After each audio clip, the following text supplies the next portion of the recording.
subscribe my YouTube channel, Qari Saim Official.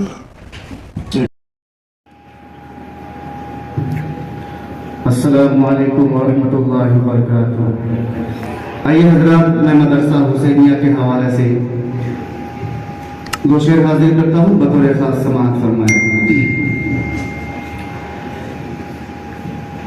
کہ جو دکھائے سیدھا راستہ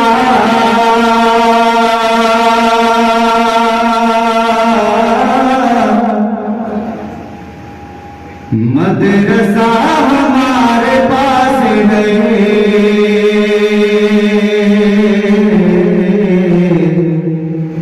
مدرسہ ہمارے پاس ہے، جو دکھائے سیدھا راستہ مدرسہ ہمارے پاس ہے، جو دکھائے سیدھا راستہ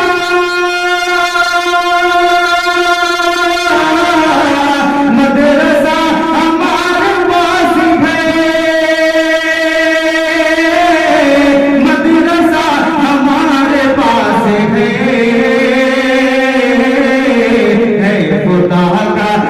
خدا کا شکر بے پناہ مدرسہ ہمارے پاس ہے، خدا کا شکر بے پناہ مدرسہ ہمارے پاس ہے۔ بولتے رہے، ماحول کو سنجیدہ نہ کرے کہ ہے خدا کا شکر بے پناہ مدرسہ ہمارے پاس ہے، کہ ہم بہک نہ پائیں گے کبھی، کہہ رہے ہیں نوجوان سبھی، ہم بہک نہ پائیں گے کبھی، کہہ رہے ہیں نوجوان سبھی، کہ ہم بہک نہ پائیں گے کبھی،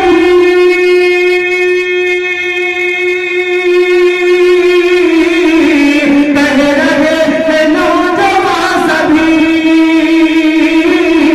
کہہ رہے ہیں نوجوان سبھی، فخر ہے، ارے فخر ہے، فخر ہے ہمیں حسینیہ، فخر ہے ہمیں حسینیہ، مدرسہ ہمارے پاس ہے، فخر ہے ہمیں حسینیہ، مدرسہ ہمارے پاس ہے، جو دکھائے سیدھا راستہ مدرسہ ہمارے پاس ہے۔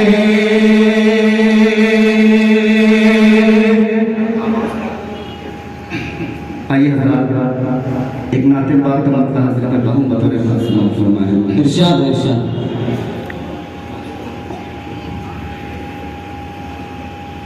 کہ محمد کے جیسا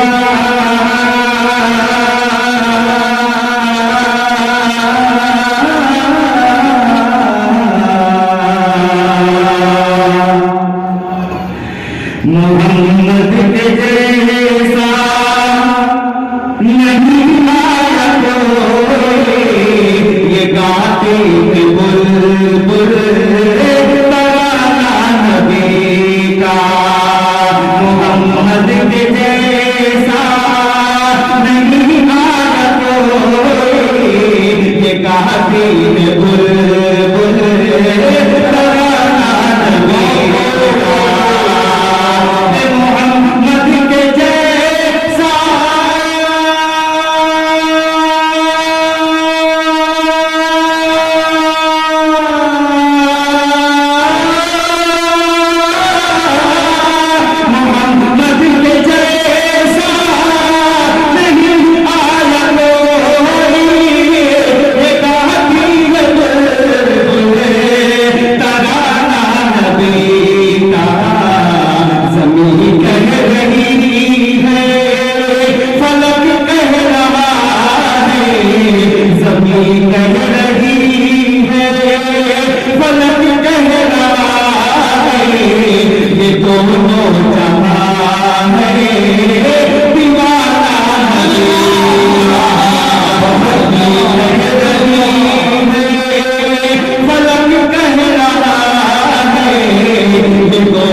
معزز اساتذہ اکرام، حکم صاحبان، عزیز ساتھیوں، آج کے اس تقابلی اور انتخابی پروگرام میں علم دین کی فضیلت پر لب کشائی کی جرأت کر رہا ہوں. امید ہے کہ میری حوصلہ افزائی کی جائے گی. حضرات، علم دین کے قرآن و احادیث کے اندر بہت فضائل بیان کیے گئے ہیں. مذہب اسلام کے اندر اس کو بہت اہمیت حاصل ہے، اس لیے کہ علم دین ہی کے ذریعے معرفت خداوندی حاصل ہوتی ہے. علم دین ہی کے ذریعے جناب نبی کریم صلی اللہ علیہ وسلم کی نبوت و رسالت کو سمجھا جا سکتا ہے. علم دین ہی کے ذریعے قرآن کی حقانیت اور اس کے اعجاز کی جانب رہنمائی مل سکتی ہے. علم دین ہی کے ذریعے جنت و جہنم کی واقعیت کا تصور کیا جا سکتا ہے. فرض کے پورے دین کا مدار علم دین ہی کے اوپر ہے. یہی وجہ ہے کہ امام بخاری رحمہ اللہ نے اپنی مایہ تعریف صحیح البخاری کے اندر کتاب الایمان سے پہلے باب العلم کا عنوان قائم کر کے یہ ثابت کیا ہے کہ بغیر علم کے ایمان کے اندر کمال نہیں آ سکتا. اس کی اہمیت و افادیت ہی کا نتیجہ ہے کہ قرآن و احادیث کے اندر ایک دو جگہ نہیں بلکہ کئی مقامات پر مختلف انداز و اسلوب میں اس کی اہمیت و افادیت کو بتایا گیا ہے. کہیں هل يستوي الذين يعلمون والذين لا يعلمون کہہ کر اس کی اہمیت کو بتایا ہے. کہیں لا يستوي الاعمى والبصير کہہ کر اس کے جانب ترغیب دلائی ہے. کہیں طلب العلم فریضۃ کہہ کر انسان کو اس کی ذمہ داری کا احساس دلایا ہے. کہیں العلماء ورثۃ الانبیاء کہہ کر اس کے مقام و مرتبہ کو واضح کیا ہے. برادران ملت، یہ علم ہی کا کمال ہے جس نے سیدنا حضرت آدم علیہ السلام کو مسجود الملائک بنایا. یہ علم ہی کا کمال ہے جس نے انسان کو اشرف المخلوقات کے خطاب سے نوازا. یہ علم ہی کا کمال ہے جس نے امام اعظم رحمہ اللہ کو قابل تقلید بنایا. یہ علم ہی کا کمال ہے جس نے امام شافعی رحمہ اللہ کو اتنا اونچا مقام و مرتبہ عنایت کیا. یہ علم ہی کا کمال ہے جس نے امام مالک رحمہ اللہ کی ابتدیت کو مدینے کے گلی گلی تک پہنچایا. یہ علم ہی کا کمال ہے جس نے امام احمد رحمہ اللہ کو صرف صوفی وقت ہی نہیں بلکہ قابل نمونہ بنایا. یہ علم ہی کا کمال ہے جس نے حضرت تھانوی رحمہ اللہ کو حکیم الامت کے لقب سے سرفراز کیا. یہ علم ہی کا کمال ہے جس نے طارق طیب صاحب رحمہ اللہ کو حکیم الاسلام بنایا. یہ علم ہی کا کمال ہے جس نے حسین احمد مدنی رحمہ اللہ کو شیخ الاسلام بنایا. یہ علم ہی کا کمال ہے جس نے محمود الحسن دیوبندی رحمہ اللہ کو شیخ الہند بنایا. یہ علم ہی کا کمال ہے جس نے مولانا زکریا رحمۃ اللہ علیہ کو شیخ الحدیث کے نام سے مشہور کیا. یہ علم ہی کا کمال ہے جس نے انور شاہ کشمیری رحمہ اللہ کو باکمال مدرس اور محقق بنایا. یہ علم ہی کا کمال ہے جس نے رشید احمد گنگوئی رحمہ اللہ کو حامی سنت اور قاطع بدعت بنایا. یہ علم ہی کا کمال ہے جس نے مولانا نانوتوی رحمہ اللہ کو سنت کا پیرو اور متبع بنایا. یہ علم ہی کا کمال ہے جس نے قاری صدیق صاحب پانوی رحمہ اللہ کو عارف باللہ کے خطاب سے نوازا. حضرات گرامی، جن کے اندر بھی ایک کمال آیا جو بھی سرخ ہوئے زمانہ اور تاریخ کا ذری باب بنے، وہ صرف اس وجہ سے کہ انہوں نے حصول علم دین کو اہمیت دی، مسلسل سعی پہل اور جانفشانی کا مظاہرہ کیا، مطالعہ کتب پینے میں دن و رات کو ایک کر دیا، قرآن و احادیث سے انس پیدا کیا، تاریخ و سیر اور دیگر علوم سے دوستی قائم کی، متاع دنیا سے بیزار ہو کر نعمت عقبہ کی فکر میں لگے رہے. علم کی راہ میں بڑے بڑے مظالم، مصائب، آلام چٹانوں اور پہاڑوں کی شکل میں آئے، ان لوگوں نے سب کا مقابلہ کیا. تحصیل علم کے لیے اسفار پہ اسفار کیے، میلوں کی مسافت ہے پھر بھی پیدل قطع کیا. حضرات گرامی، کتنے ہی خوش نصیب ہیں وہ لوگ جو ہمیشہ طلب علم میں رہتے ہیں، سفر کی صعوبتوں کو برداشت کرتے ہیں اور علم جیسی گرا قدر موتیوں سے اپنے سینے کو معمور کرتے ہیں. اور کتنے محروم القسمت ہیں وہ لوگ جو اس نعمت عظمیٰ سے محروم رہتے ہیں. آج جب کسی سے کہا جاتا ہے کہ آپ اپنے بچوں کو دینی اداروں اور مدارس اسلامیہ میں داخل کرائیے تو وہ لوگ بڑے شد و بد کے ساتھ یہ صدا بلند کی جاتی ہے کہ مدارس اسلامیہ میں اپنے بچوں کو داخل کرنا ان کی پاکیزہ زندگیوں کے ساتھ کھلواڑ کرنا ہے. حضرات گرامی، ہماری سوچ کیوں بدل گئی؟ اس قدر ہماری سوچ میں تبدیلی کیسے آ گئی؟ کل تک ہم انہوں نے دینیات کو عزت و وقار سمجھتے تھے، آج عصری اور جدید سائنسی علوم کی طرف ہمارے رجحانات کیوں بڑھ چکے ہیں؟ جس کل تک ہم مال و دولت اور روپیوں پیسوں کی طرف کم بھاگتے تھے، آج ہم کیوں حریص ہو چکے ہیں؟ گرامی، ہمیں سوچنا چاہیے اتنے فائدے کو ہوتے ہوئے ہم اس نعمت عظمیٰ سے دور کیوں ہیں۔ اللہ تعالیٰ ہمارے فکر میں تبدیلی پیدا کرے اور ہمیں صحیح فکر کی توفیق نصیب فرمائے۔ وآخر دعوانا الحمدللہ۔ الحمدللہ علی من لا نبی بعدہ، اما بعد، میرے معزز اساتذہ کرام اور باہر سے آنے والے مہمانان اعزام اور حکم حضرات، آج کے اس تقابلی پروگرام میں دارالعلوم کے موضوع پر کچھ روشنی ڈالنا چاہتا ہوں۔ اس مختصر سے وقت میں ایسے عظیم الشان وسیع و بسیط موضوع پر کس طرح لب گشائی کروں، اس کی کن کن خوبیوں کو بیان کروں اور کن کن خصوصیات کو نظر انداز کروں۔ طویل عمر ہے درکار اس کے پڑھنے کو، طویل عمر ہے درکار اس کے پڑھنے کو، ہماری داستہ اوراق مختصر میں نہیں۔ حضرات، بڑے دکھ اور افسوس کی بات ہے، لوگ یہ پوچھتے ہیں کہ دارالعلوم نے دنیا کو کیا دیا؟ بھلا بتائیے، یہ بھی کوئی پوچھنے کی بات ہے؟ ارے پوچھنا ہی تھا تو یہ پوچھتے کہ دارالعلوم نے دنیا کو کیا نہیں دیا، تو میں کہتا دارالعلوم نے دنیا کو الحاد و بے دینی نہیں دی، دارالعلوم نے دنیا کو بے ضمیری، ابن الوقتی اور ایمان فروشی نہیں دی، دارالعلوم نے دنیا کو بے حیائی اور بے شرمی نہیں دی، دارالعلوم نے دنیا کو جی حضوری اور چاپلوسی نہیں دی، دارالعلوم نے دنیا کو نفرت و عداوت نہیں دی، بلکہ وہ تو ہر دور میں نغمے مہر و وفا گاتا رہا، وہ ہر زمانے میں گردش دورہ کی زنگینی سے ٹکراتا رہا، وہ قدم قدم پر گم کرتے رہا، لوگوں کو توحید کا جامع باصفا پلاتا رہا، وہ ہر عہد میں شافعی قول و مکان کی راہ دکھلاتا رہا، وہ ہر دور میں سنت خیر الورا کے زمزمے گاتا رہا اور پیغام خداوندی کو جہاں دانگ عالم میں پھیلاتا رہا۔ گرچہ راہ آفرک نے اسے آنکھیں دکھائی، گردش دورہ نے عالم اور مصائب کے تیر برسائے، باغبان وقت نے رنج میں ہن کے کاٹے جمائے، مگر اس جوش جنو کے دیوانہ پیکر عاشق کا سری اور سودا عشق کے خریدار نے ان تمام سنگینیوں کو نظر انداز کرتے ہوئے اعلان کر دیا کہ تیرے عشق میں میں نے کوئی غم سر پہ لیا جو ہو سو ہو، تیرے عشق میں میں نے کوئی غم سر پہ لیا جو ہو سو ہو، وہ عیش و نشاط زندگی چھوڑ دیا جو ہو سو ہو، اے طوفان و تند و تیز جو ہمیں سمجھاؤ مت کہ بحر غم میں دل کا سفینہ ڈال دیا جو ہو سو ہو۔ اور ہم سے ہمارے دارالعلوم کے کارنامے اور داستانیں معلوم کرنے والوں، میں تمہیں کیا کیا بتاؤں اور کہاں تک بتاؤں؟ جاؤ اگر تم سے ہو سکے تو ہماری داستان افرن کے برپا کیے ہوئے طوفانوں سے پوچھو، ہماری داستان بالا کوٹ کی پہاڑیوں سے پوچھو، ہماری داستان شاملی کے میدانوں سے پوچھو، ہماری داستان روس و ترکی کی برفیلے چٹانوں سے پوچھو، ہماری داستان ویران فضاؤں کے چار تاروں سے پوچھو۔ یہ تمام کے تمام ہماری مہر وفا کے داستانیں سنائیں گے، ہمارے درینہ تعلقات و شناسائی کے قصے بیان کریں گے، کیونکہ واقف تو ہے اس راز سے یہ دار و رسل بھی ہر دور میں تکمیل وفا ہم سے ہوئی ہے۔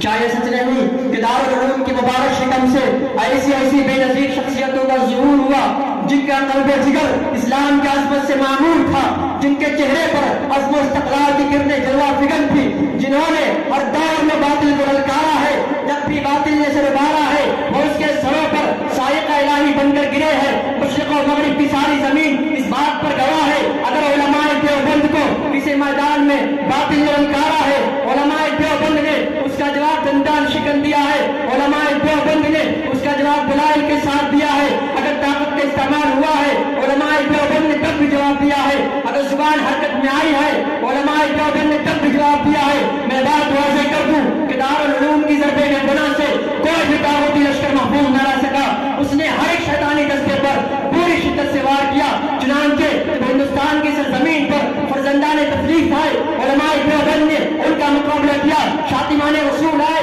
علماء دیوبند نے ان کا مقابلہ کیا، غداران نبوت آئے علماء دیوبند نے ان کا مقابلہ کیا، دشمنان صحابہ آئے علماء دیوبند نے ان کا مقابلہ کیا، منکرین حدیث آئے علماء دیوبند نے ان کا مقابلہ کیا، محافظین بدعت آئے علماء دیوبند نے ان کا مقابلہ کیا۔ یہی وجہ ہے کہ مولانا ظفر علی خان کو کہنا پڑا کہ شاد باش اور شاد زی اے سرزمین دیوبند، شاد باش اور شاد زی اے سرزمین دیوبند، تو نے کیا ہند میں اسلام کا جھنڈا بلند۔ غرض کے انجاباز مجاہدین نے اپنے جوش اسلامی اور حرارت ایمانی سے جہاں دان کے عالم میں اعلاء کلمت اللہ اور اطاعت رسول اللہ کا پرچم لہرا شاعر نے کیا خوب کہا ہے، اس میں نہیں کلام کہ دیوبند کا وجود، اس میں نہیں کلام کہ دیوبند کا وجود، اس سرزمین پہ ہے احسان مصطفیٰ تا حشر اس پہ رحمت پروردگار ہو، پیدا کیے ہیں جس نے فدایان مصطفیٰ، اور گونجے گا چار سو اس نانوتوی کا نام، گونجے گا چار سو اس نانوتوی کا نام، بانٹا ہے جس نے بعد عرفان مصطفیٰ، اما توفیق الا باللہ۔ محمد بنایا گیا سب سے پہلے مشیت کے انوار سے نقش روئے محمد بنایا گیا، پھر اسی نقش سے مانگ کر روشنی بزم کون و مکا کو سجایا گیا، اس کی رحمت ہے بے حد و بے انتہا، اس کی رحمت ہے بے حد و بے انتہا، اس کی شفقت تخیل سے بھی ناورا، جو بھی عالم جہاں میں بنایا گیا اس کی رحمت سے اس کو سجایا گیا۔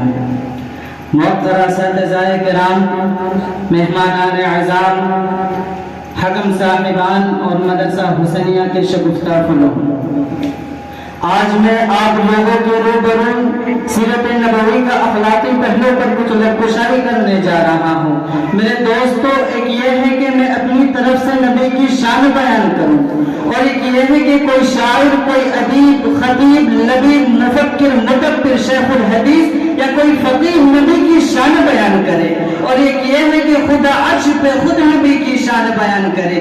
میں چاہتا ہوں کہ آج آپ کو اخلاقی پہلو کی وہ شان جو خدا نے عرش پر بیان کی ہے، کیونکہ خدا سے بہتر کوئی نبی کی شان بیان نہیں کر سکتا۔ لیکن میرے دوستو، میں حیرانیت کے سمندر میں غرق سرگردہ و پریشان ہوں کہ اس قلیل وقت میں ایسے عظیم شان وسیع و بسیط موضوع پر کس طرح لبکشائی کر سکوں، ان کی سیرت و اخلاق کو کن الفاظ میں بیان کروں جس کو خود خالق دو جہاں کی زبان میں بہت ہی فصاحت کے ساتھ انک لعلی خلق عظیم فرما کر ہمیشہ کے لیے اخلاق حسنہ کا سرٹیفکیٹ دے دیا ہو، ان کی کن کن گوشوں کو میں کے زبان پر لاؤں اور کن کن خوبیوں کو بیان کروں، طائف کے سفر میں پیش آنے والے واقعات کا ذکر کراؤں، یا فتح مکہ کی رودات سناؤں، یا جنگ احد کی منزل کشی کروں، یا جنگ حنین میں آپ کے اخلاق حسنہ کی جھلک دکھاؤں، کیا کیا بتاؤں اور کہاں تک بتا سکتا ہوں۔ خدا نہ جاؤ اگر تم سے ہو سکے تو تاجدار بطحا کے اخلاق کی داستان تاریخ کے اوراق سے پوچھو، مکہ کی گلیوں سے پوچھو، ان کی سیرت و اخلاق کی داستان شأن کعبہ اور سرزمین عرب سے پوچھو، یہ تمام کے تمام ان کی سیرت اور ان کے کریکٹر کی رودات سنائیں گے، جنہوں نے گالیاں سن کر بھی ہدایت کی دعا دی ہو، جنہوں نے امت کے خاطر اپنی جان، اپنی زندگی، دندان مبارک، متاع عزیز سب کچھ قربان کر دیا۔ ملت اسلامیہ کے نوخیز فرندوں، فتح مکہ کی داستان سے کون نہ واقف ہے؟ اس دن جانب دشمنوں کے ساتھ پیغمبر کے برتاؤ اور ان کے اخلاقی کریمانہ کو کون نہیں جانتا؟ جب مسلسل 20 سال تک مصیبت جھیلنے کے بعد سن 8 ہجری کو مکہ فتح ہوا اور صحن کعبہ میں تمام مجرمین قریش بیٹھے ہوئے تھے، وہاں وہ بھی بیٹھے ہوئے تھے جنہوں نے آپ کے عزیزوں کا ناحق خون بہایا تھا، ان کے سینے چاک کیے تھے، ان کے قلب و جگر کے ٹکڑے کیے تھے، وہاں وہ بھی موجود تھے جنہوں نے آپ کو گالیاں دی تھی، آپ پر نجاستیں پھینکی تھی، آپ پر پتھر برسائے تھے اور آپ کے راہ میں کانٹے بچھائے تھے۔ ارے ایک کو ماضی میں حامدا ومصليا اما بعد فقد قال الله تعالى في كلامه المجيد اعوذ بالله من الشيطان الرجيم بسم الله الرحمن الرحيم انك لعلى خلق عظيم وقال النبي صلى الله عليه وسلم انما بعثت لاتمم مكارم الاخلاق او كما قال عليه الصلاه والسلام۔ قابل عزت بزرگان دین، نوجوانان اسلام اور عزیز دوستو، آج میں آپ لوگوں کے سامنے اس جلیل القدر، عظیم المرتبت اور رفیع الشان ہستی کے تذکرے کی سعادت حاصل کر رہا ہوں، جو ایک طرف تاریخ انسانی کا سب سے بڑا ہمدرد، سب سے بڑا غمخوار اور سب سے عظیم محسن ہے، تو دوسری طرف تاریخ ظلم و جور کا سب سے زیادہ ستم زدہ اور سب سے زیادہ مظلوم و مکروب بھی، جو سارے جہاں کا درد اپنے دل میں سمیٹے ہوئے تھا، جو خنجر چلے کسی پہ درخت امید کا حقیقی مصداق تھا، جس نے دنیا کو اخلاق و تہذیب کا